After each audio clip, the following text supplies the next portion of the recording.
All right, well, I'm back. It's 8 o'clock. Another 15 minutes with God coming up. This is the second part tonight. The first one was at 7:30, so if you missed that, you can go back and watch that video.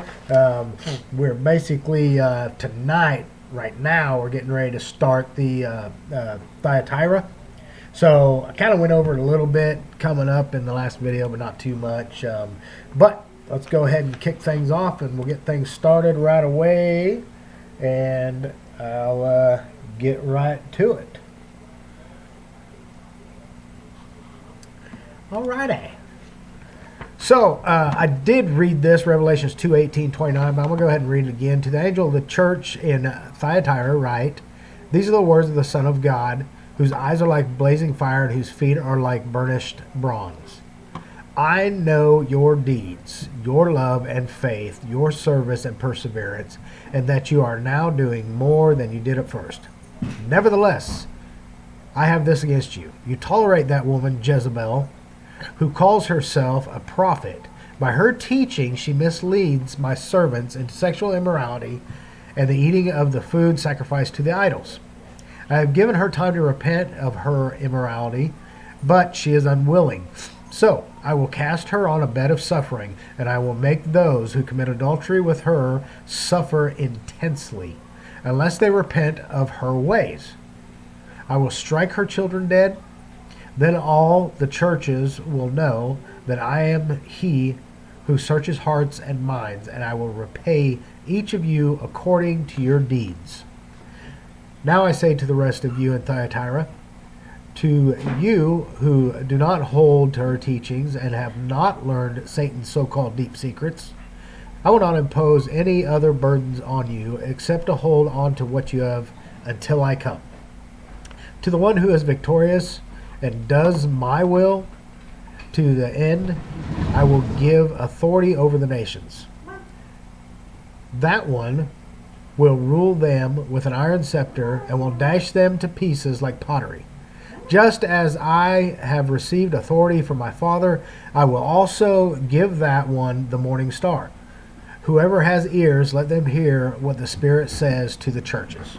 Okay, so getting into this a little bit more, talking about Thyatira after that, here's what we got. So it was originally a Lydian town bearing the name of Pelopi, then Ceramus, and then Eupira. Oh, I'm sorry. I think I went over that in the last one. I'm going to skip ahead just a little bit. Basically, I'm going to get more into what this is as far as Revelations and what the letter is meaning. There's so much here to talk about. So, basically, Son of God.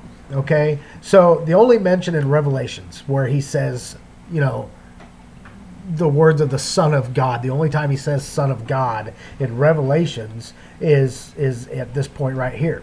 So if you look at Peter's own confession in Matthew 16 through 18, talks about Queen of Heaven. I'm not sure exactly what they're meaning by that, but it kind of talks about maybe Jezebel, I'm guessing. Jesus asserts his power and authority for judgment when he says in here, eyes like fire, feet like brass. It's symbols of judgment. And we've gone over that in some of the other videos that I've had. This is a central letter of the seven. Okay? He says, I know thy works. He loves us so much, he can't take his eyes off us. He is always fully informed on our actions and conditions and so forth. And so he knows us and he loves us and he watches us and he knows what all we do. So first he puts out the good news, right? He talks about works, love, faith, service, patience. He just goes over all these different things. And Jesus names like 6 positives and tells them they are improving. So, basically, then he gets into basically the judgment time, okay? He now tells them what they've been doing wrong. And even though they have been doing some good, some of them have been doing very, very bad. The chief sin of this church simply consisted of failing to raise a protest against this woman who led them into idolatrous doctrines and practices.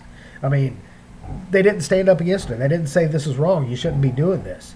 If you look at Acts 15:29, as far as the injunctions, Elijah at Mount Carmel and 1 Kings 18, you need to stand up against if something's going on in your church and there's somebody that's leading your church, or it's an elder or whatever. The Bible specifically tells you how to deal with that, but you still need to deal with it. You need to do something about false teachings and pastors and so forth that might lead somebody astray. You got to watch out for that. First reference to the Great Tribulation was in here. It says, except if they repent, only unrepentant church will go in. So basically, you got to you look into this a little bit more. So then I start talking about Jezebel, right? Okay, Jezebel was the daughter of Ethbaal, king of Sidon. He was a priest of Asatart, the murderer of his predecessor Pheles, who he killed to seize the throne. She married King Ahab to seal basically a profitable trade alliance, whatever, between Israel and the Phoenicians. Jezebel sought to exterminate prophets of Yahweh. If you look at 1 Kings 18:13, the queen is basically running things. Of all the women seen in the Old Testament, none of them were as bad as Jezebel. Okay, none of them were more cunning, more daring, or more unscrupulous. She obtained lands through inquisition. She was just a really bad person and pretty much all about herself. And it didn't matter what she had to do to get what she wanted. Worshippers of Baal and Astarte originated in Babylon. She and King Ahab ushered in the worst period basically in the Old Testament, if you look at Kings 16:30 and 33. So it was, being called Jezebel is a pretty bad thing. All right. So let's talk about this as far as a dead church. Okay. He says, and I will kill her children with death. Okay. And all the churches shall know that I am he which searcheth the reins and hearts, and I will give unto you every one of you according to your works. There is the implication that only a remnant survives. Within this church was an evil for which no remedial measure was sufficient. Basically, he's given them so many chances. This church is going down. I mean, it is a dead church. It is not good anymore.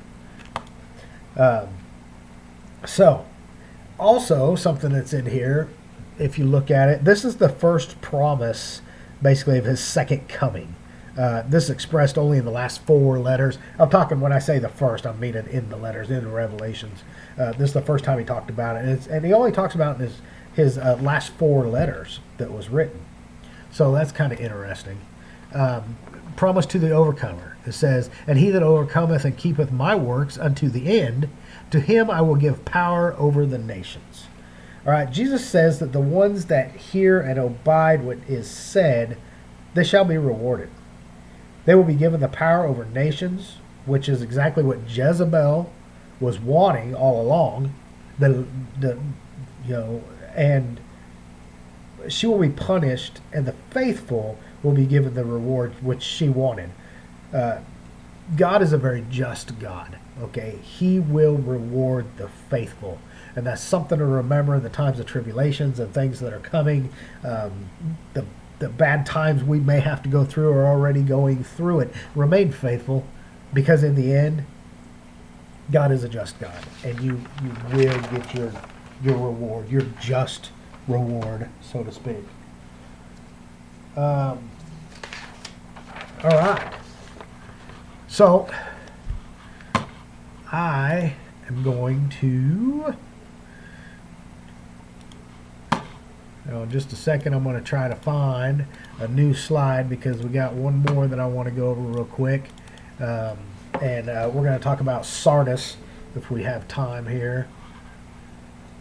Didn't know I would make it through all that so fast, but there ain't a whole lot to, go over as far as with Sardis either. So we'll try to limp through that the best I can right now. So if you give me just a second.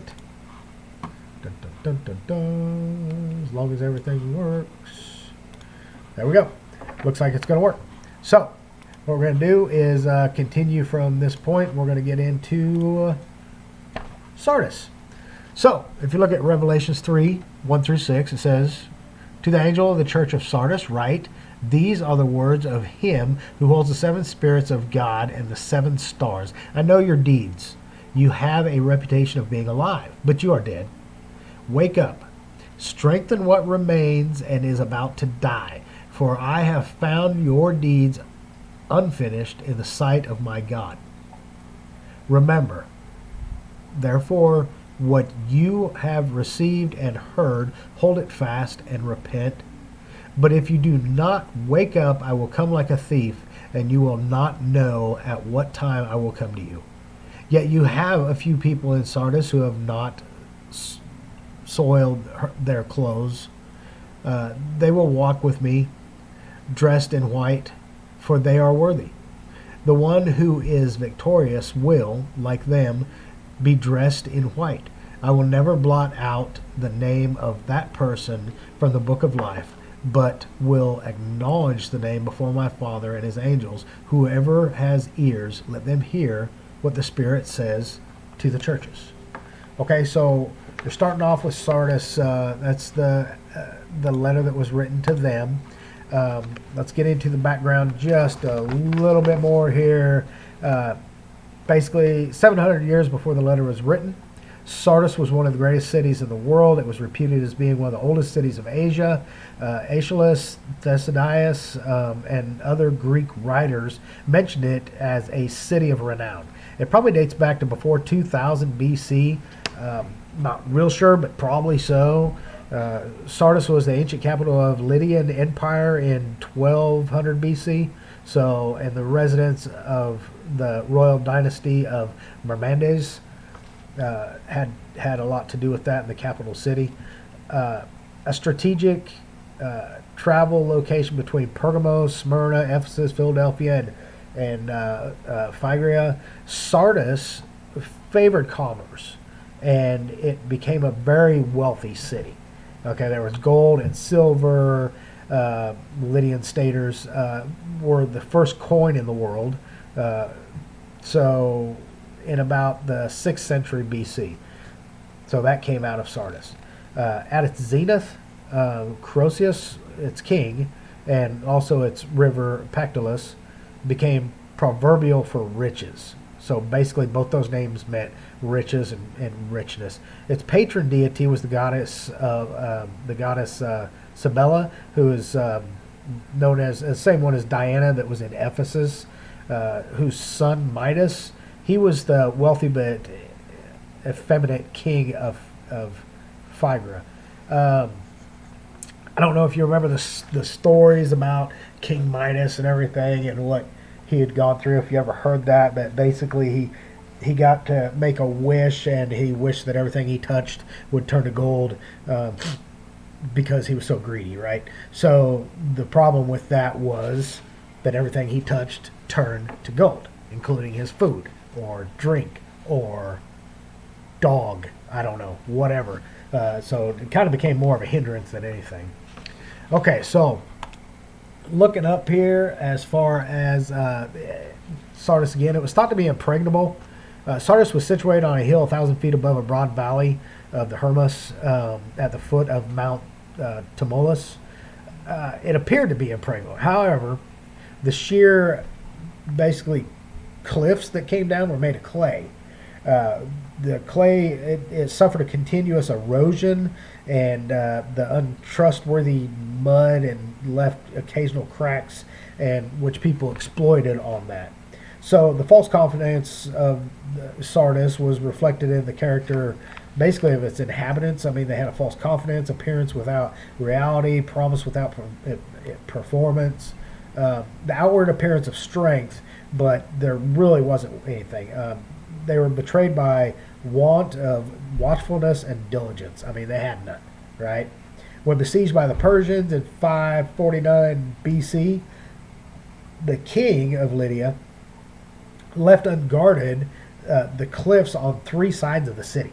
I mean, he didn't even worry about putting up any guards there. After a 14-day siege, Cyrus offered a reward for the man who could find a way of scaling the apparently unscalable cliffs. One of his soldiers, Herodias, noticed a soldier accidentally drop his helmet over the battlements and know the path to retrieve it, thus revealing an unguarded oversight path. So in the darkness of the following night, Herodias and a Persian party climbed the cliff and clambered over the top of the unguarded battlements and took the city, basically. But the Sardians did not learn their lesson, because in 214 BC, the same thing with the cliffs again proved susceptible to a hazardous climb, but he repeated the exploit of Herodias. Logorus is who it was, simply by it was just similar to what had happened before. And Hegel said, history teaches that man learns nothing from history. The Sardians were not watchful. They were very bad at what they did. Okay, so basically in the letter, when they're told that they need to be watchful, they need to be learning what's going on, be watchful and strengthen the things which remain that are ready to die, for I have not found thy works perfect before God. Remember therefore how thou received and heard, and hold fast and repent.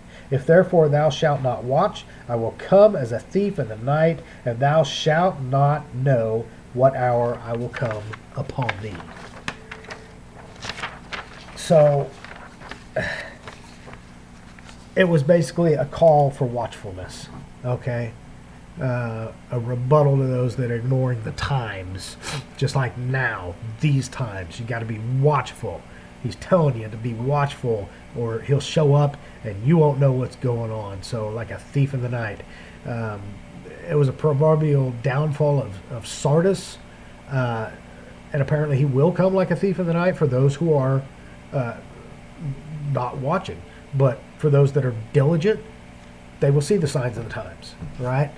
So let's look at some watchful things in the Bible. You got the story of the 10 virgins, which is in Matthew 25. You got watchfulness in Romans 13:11 and 1 Corinthians 16:13.